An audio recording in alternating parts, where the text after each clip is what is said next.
Bakit kasi lumilitaw na palagi niyong sinasabi walang naganap na demolition, para bang kailangang magbulag-bulagan na lang tayo, walang nangyaring demolition. Ito yung mahirap tanggapin siguro.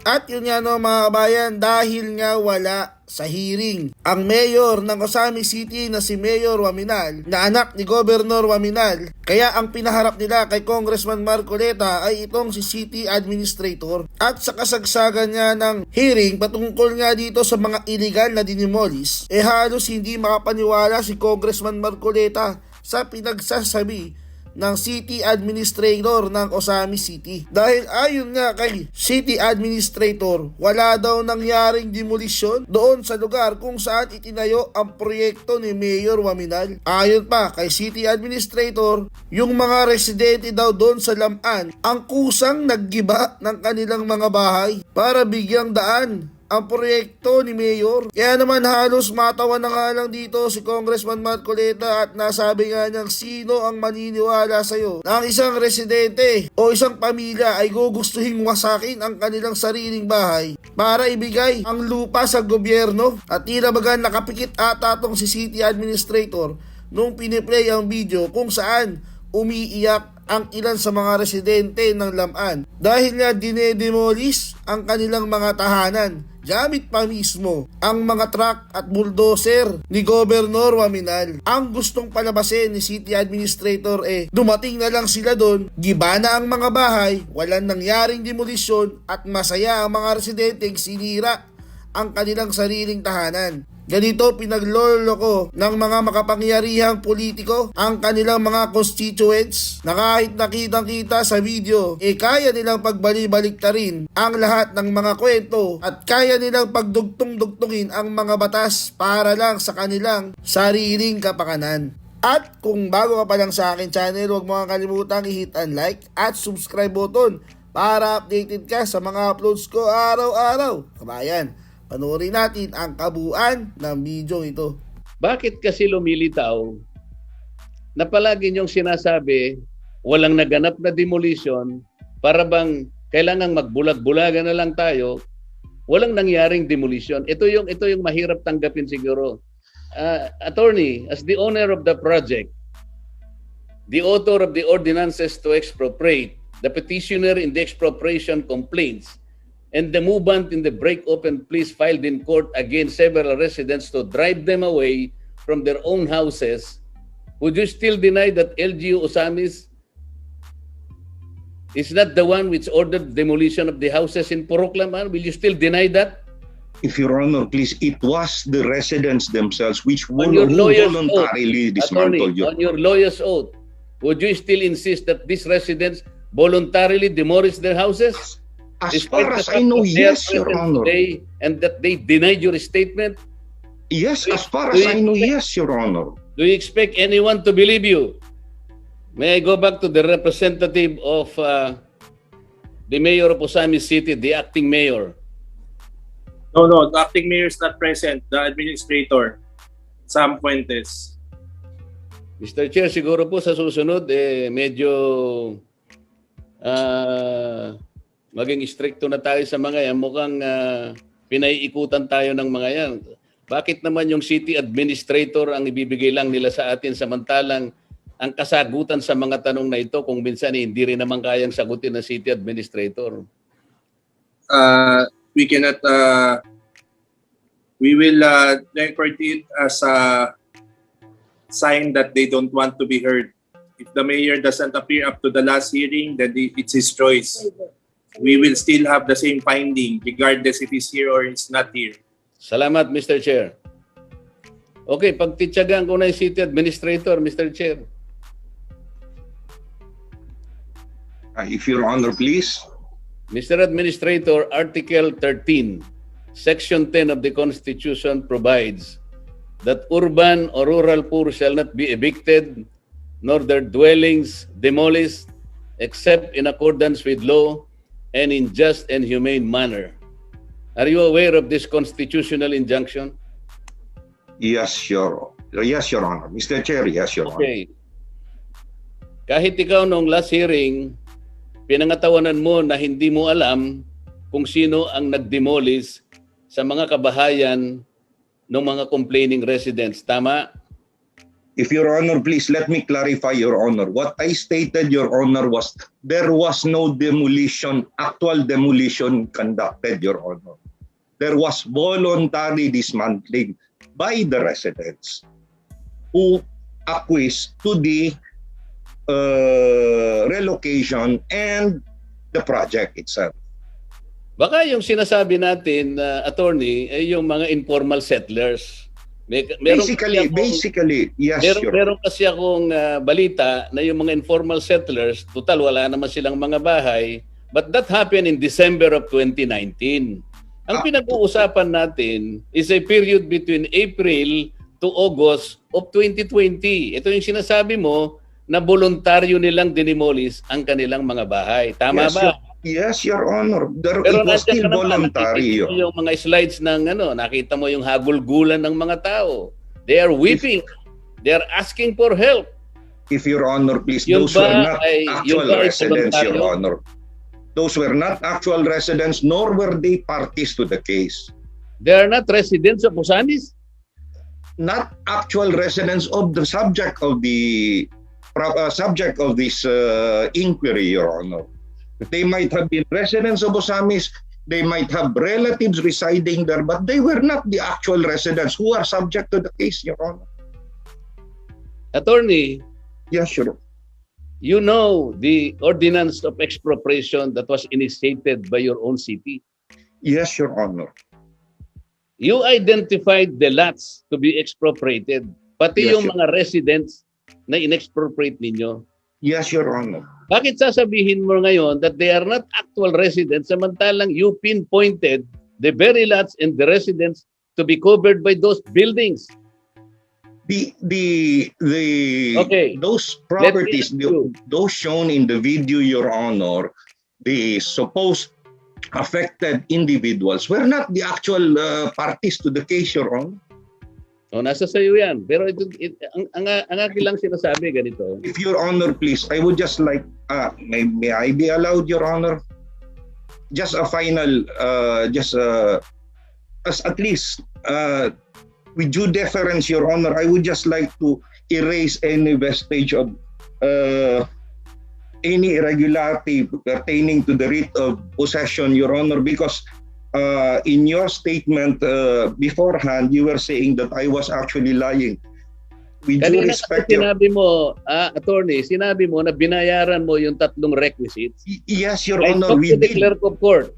Yes, Ang we did, binayaran Your nyo lang, Honor, but ang binayaran nyo lang yung lupa pero hindi yung current zonal value. yes, Your You Honor, paid because Ang under, 1,200 if Your Pero- Honor, please. pero hindi yung current zonal value. At the time of the taking, attorney, pinagtanong ko sa BIR, sana may panahon pa tayo hanggang mamaya because the BIR representative is there.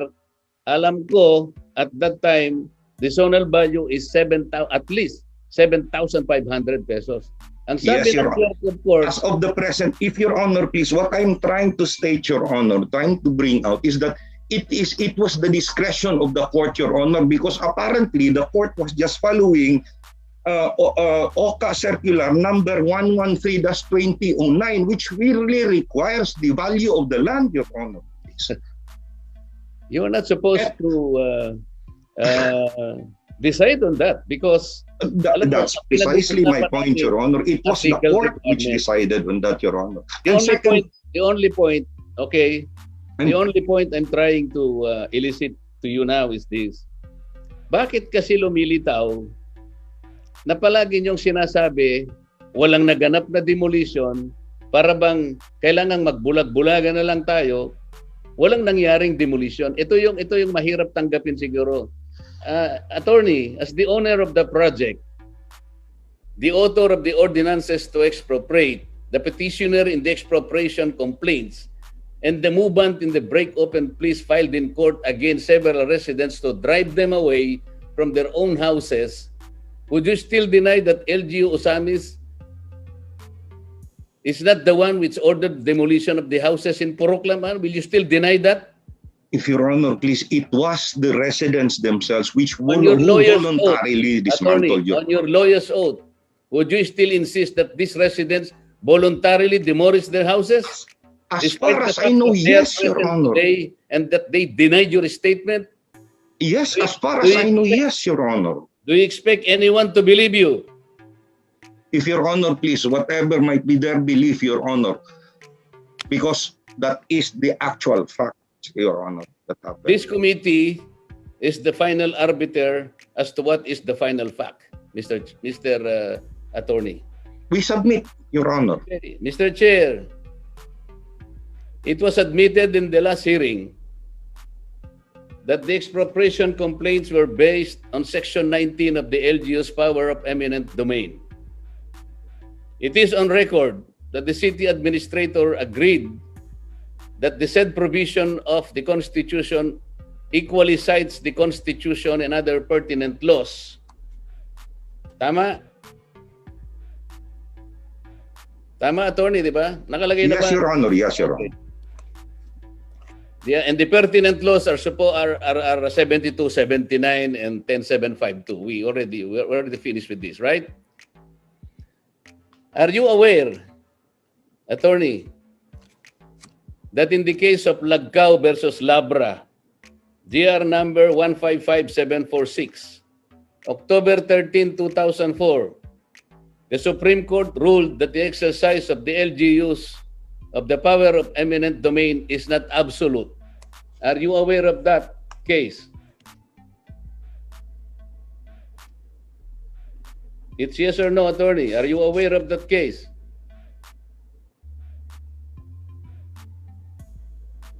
I am not getting an answer to you, from you. Do you hear me, Attorney? I am not familiar with the case cited, Your Honor. You're not familiar. Then I will familiarize you with this case. Mr. Chair, I ask this question because in that particular case, may I repeat that? Lagcao versus Labra, GR number 155746, October 13, 2004. In that particular case, Mr. Chair, the Supreme Court cited two provisions in the Bill of Rights which limit the exercise of such power.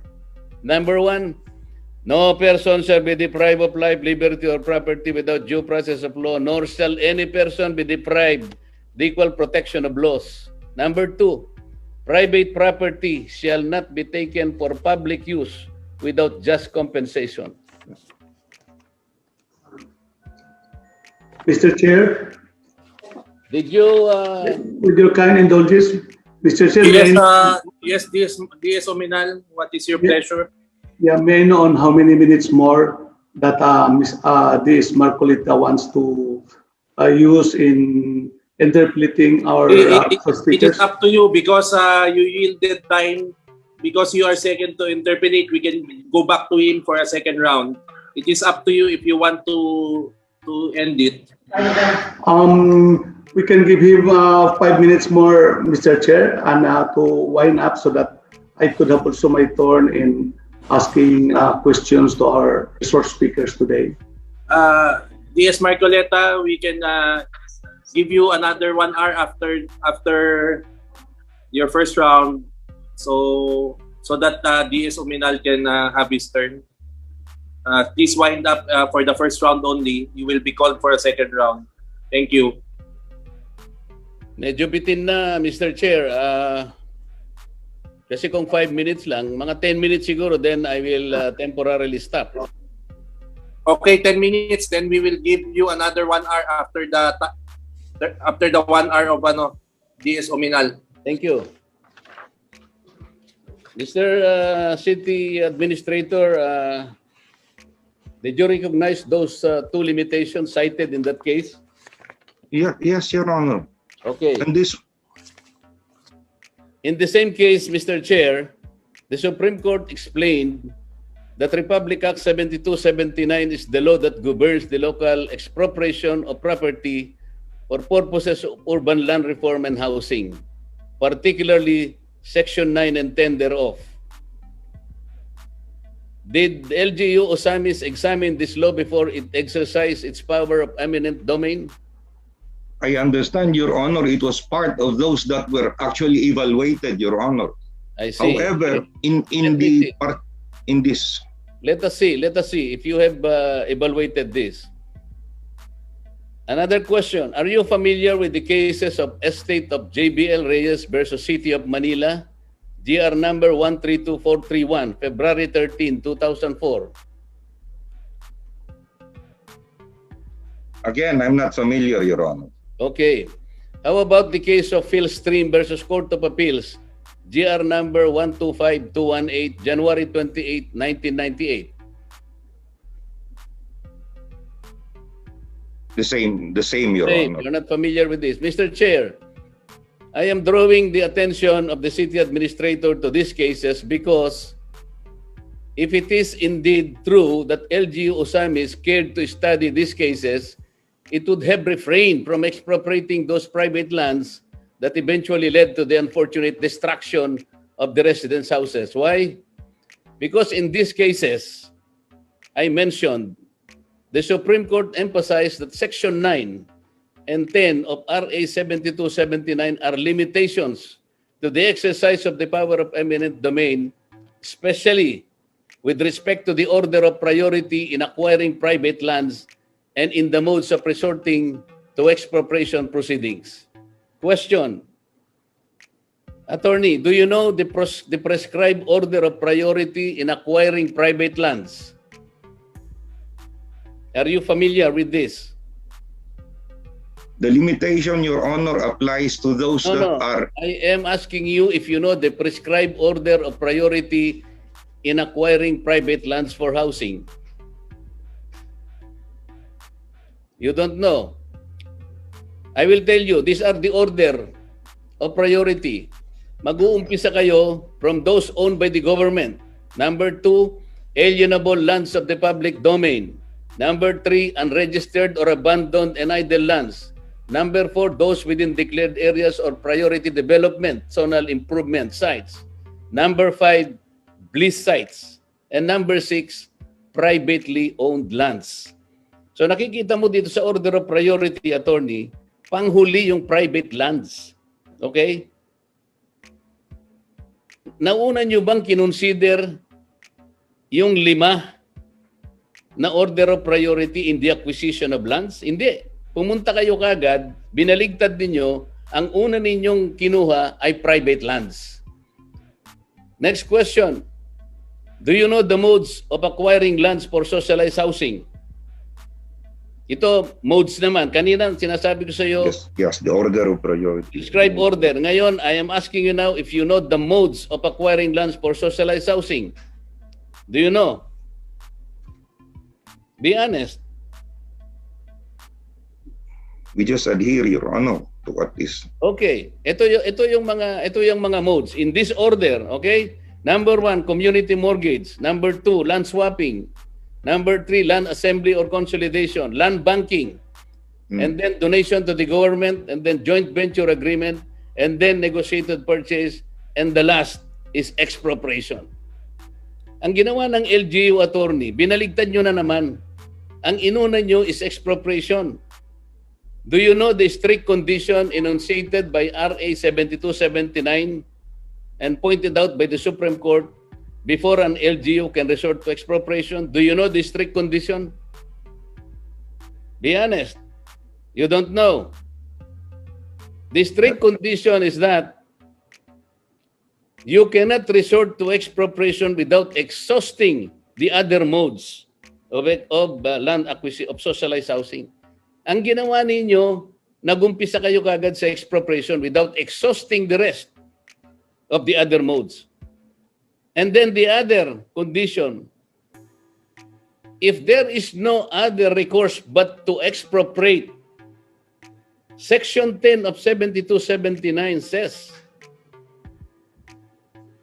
owners of parcels of land belonging to small landowners are exempted for purposes of this act. Exempted sila, attorney. Kaya nga sinasabi ko sa iyo kanina kung alam mo itong mga kasong ito. Ang sabi mo, in-evaluate ninyo. You did not, because if you did, hindi natuloy sana itong expropriation na to. Did you know, Attorney, that in the 3 cases I cited before you, dalawa kasing syudad ang involved dito, isa ang City of Cebu and the City of Manila.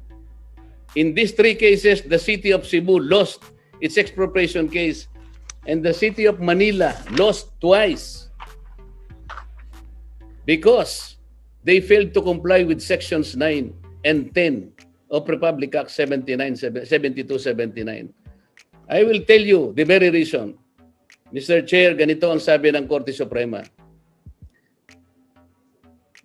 The Supreme Court made it very, very clear in these cases, in these 3 cases, that, and I will quote this, compliance with these conditions is mandatory because these are the only safeguards of oftentimes helpless owners of private property, like the complaining residents of Osamis City, against violation of due process when their property is forcibly taken for public use.